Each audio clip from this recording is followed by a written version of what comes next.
Yeah, thanks for the introduction, and thanks to everyone still here. It's late after all.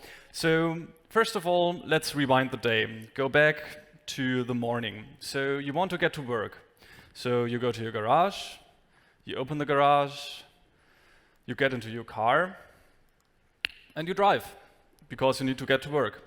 And you drive, and then this happens. We're all used to red lights, right? But, I mean, they're taking time. But then this happens, and that incurs a lot of stress, as well as time which is lost, which could be used in a better way, right?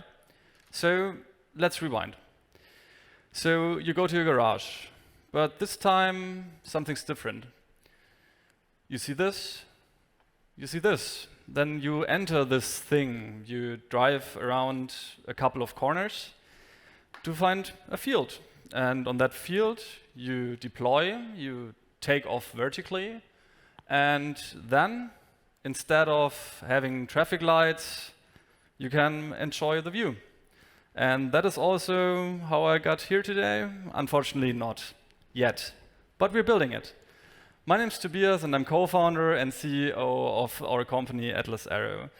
We are tackling the issue that roads are getting congested more day by day. So that is because there's a trend of unsustainable urbanization, and population overall is growing. Now you could ask, why don't we have some kind of aerial network now already? And the issue is that right now only helicopters can do that, and they are too expensive. They are definitely not green. And imagining there are so many of them to cater to a mass market, they are so noisy you don't want to imagine a city like that. So that brings us to so-called eVTOL aircraft. So that's electrical and hybrid electrical aircraft which can take off and land like a helicopter. So you could use a parking lot, you can also take off and land on high-rise buildings. So they have been proposed, it even got some kind of buzzword as so-called air taxis. So you could think of those being a taxi service in the air. But there's actually also a lot of more different use cases where they are interesting for. So for example, to bring a first responder to the scene, or for organ transplants to be transported from A to B, or if you have areas with a bad infrastructure, so bad streets. So that's all things you can think of in which aircraft like these could really shine. So looking only at that urban air mobility market. So without going too much into detail there, the projected total addressable market by 2040 is between $500 billion and $2.3 trillion US, which is already the same ballpark as what automotive is doing.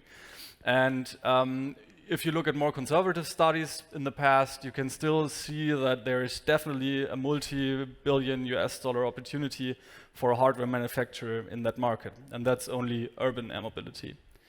Now, let's get a bit more technical for a minute. So there's essentially three different kinds how you can, or three different options how you can build an eVTOL.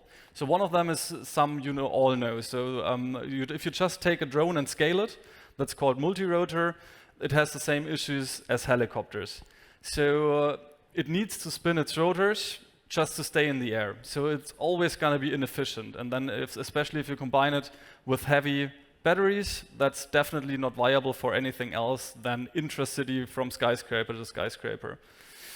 So there's two different other concepts. Both have wings. One has two different systems, one for vertical takeoff and landing, and one for forward flight. And the other concept uses only one and tilts either that propulsion system or something else in order to do both. Now, you can think that if you have two different systems, it's something completely different if you jump off the ground or if you're forward flying at 300 kilometers an hour. So it's better to have two different systems. But normally, that comes with the issue that that second system, which you're taking for vertical takeoff and landing, greatly increases air drag and therefore decreases efficiency in forward flight. Also, you can think of, as soon as you start turning things, things get more complex, there's more modes of failure, and that also increases certification time. Now, what if we take that dual phase concept, but don't without that issue that we have that we lose efficiency in forward flight? Then also we have a solution for on-ground mobility. So something I haven't talked about, but what about the last mile if you're not landing on a skyscraper or a city hub? And then also the thing, purely electric aircraft right now will always have very low ranges because it's even more sensitive to battery weight than cars. And we have seen that it took some time for electric cars to take off. Now that brings us to our concept, which I was already hinting, which is called Origin. You can see that it takes off with so-called ducted fans integrated into its wings. So it takes off like a drone, then it starts to accelerate forward with a pusher propeller in the back. And as soon as you reach around 180 kilometers an hour, you can close the wings and therefore have a perfectly aerodynamic aircraft, which only has 1/10 of the air resistance of cars. Also, it can fold back its wings so that it is mobile on ground. So we're not trying to build a car here. That's a trade-off which doesn't work, but additional mobility, so 20, 30 kilometers an hour. So we are using a serial hybrid, so all of the drives are electric, but we only pack a small power-dense battery, which is recharged by a generator. And therefore, at 300 kilometers an hour, it will need 5 liters of e-fuels per 100 kilometers. So it needs as much as a Smart, and it can be fully sustainable by using e-fuels. And that also gives us a total range of 1,500 kilometers, which is absolutely not possible with purely electric. Now, where are we? So first of all, we've proven the hover flight mode with a drone-like model, which you hopefully can see now. Yes. So it shows that the layout of our fans as they will be in the full model already works. It's a fully simulated flight controller, and so we can also scale it pretty well. But now you can obviously say that it's just a drone, and that's essentially also what it is. But it's used as a test bed to see, okay, vertical takeoff and landing already works. Forward flight is relatively easy to calculate, but when it comes to transition, that's where we build a full-scale model. It's not functional yet, but it will be functionalized next year. That's also how we came to the forum, because the Lithuanian transport minister visited our booth last month at the IAA, where we premiered the aircraft. Next year, we are going to motorize it to use it as a full proof of concept, especially of the transition flight. And yeah, that is the plan. Now, we're still a pretty small team. So we are a startup. We were founded 2 years ago. And right now, we are 5 people. But we're also looking to change that beginning of next year, where we want to start to grow. Now, you could say that obviously that's a huge project. So how do you get something like that to the market? And many companies see this air taxi market directly as the first market and want to enter that. We're saying, okay, first of all, we rather want a niche market and want to decouple from things like, okay, will it be accepted socially? What about certification of this air taxi service in urban areas especially? So that is why we think the first version will come to the market as an alternative to small helicopters or small planes, which can then land and start vertically. And considering helicopters, it's a greener, faster, easier to fly, and long-range alternative to them. So it beats helicopters in nearly all regards. And that means you can use them, for example, for first responders, as well as for VIP transports and things which helicopters are currently being used for. There we can establish first production capacities in a customer base to then ultimately have an autonomous successor, which should then enter a mainstream market and really be a competition to autonomous cars. So you can use it as private ownership, you can have ride sharing, you can have air taxi services. But we see that happening after high degree autonomy is there, and in aircraft that's probably going to be after 2030. Whereas the first version, we want to have it in the market 2026. So for those of you who know those eVTOLs, probably know that there's tons of concept out there. I think it's over 300 now. So you could think, okay, not another one of those.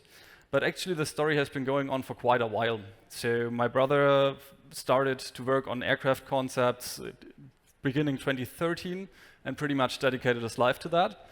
And already in 2015 and 2016, he was able to register those at the patents office. And they have since then been cited by General Electric, as well as Porsche and Safran, amongst others, who want to build something similar. So we are confident that we are on the right path, but on the other hand, we obviously also know that there's going to be competition. But yeah, that's always the same with new industries.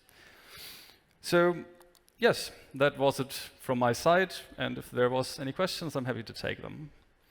Wow, thank you. Thank you. The applause. And are there any questions in the audience? If not, I just have one very, how to say, basic one. Yes.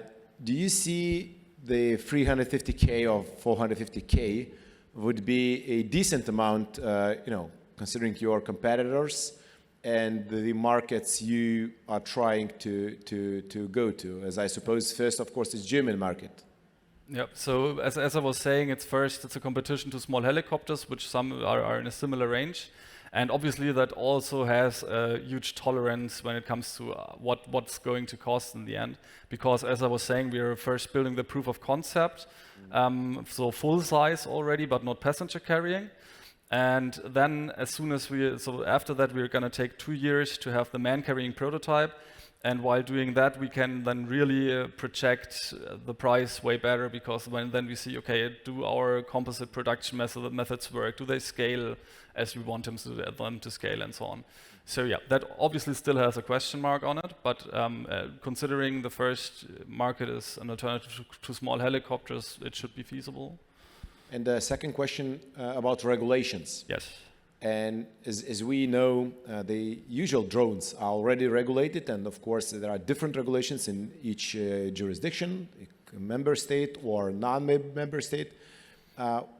What is regarding the car drone thing, and I suppose not just in Germany, but I think elsewhere in the world, because the market is a whole world. So yes, yeah, so it's definitely going to be a worldwide market. So generally speaking, that's also why we first want to have it as an alternative to helicopters, because it's really hard to tell what's going to come when it comes to regulations. So there is going to be markets which probably won't be as difficult to enter. But then again, just saying, okay, we have helicopters now, they are allowed to fly, we can do all of what they can do, nearly all what they can do better. Then enter the market like that, and then as regulation progresses and we see, okay, we can enter that, then enter that. And yeah, really, when we have a high degree of autonomy, the question is, why not have something like that car, like as your own? Thank you very much. Dankeschön, Tobias.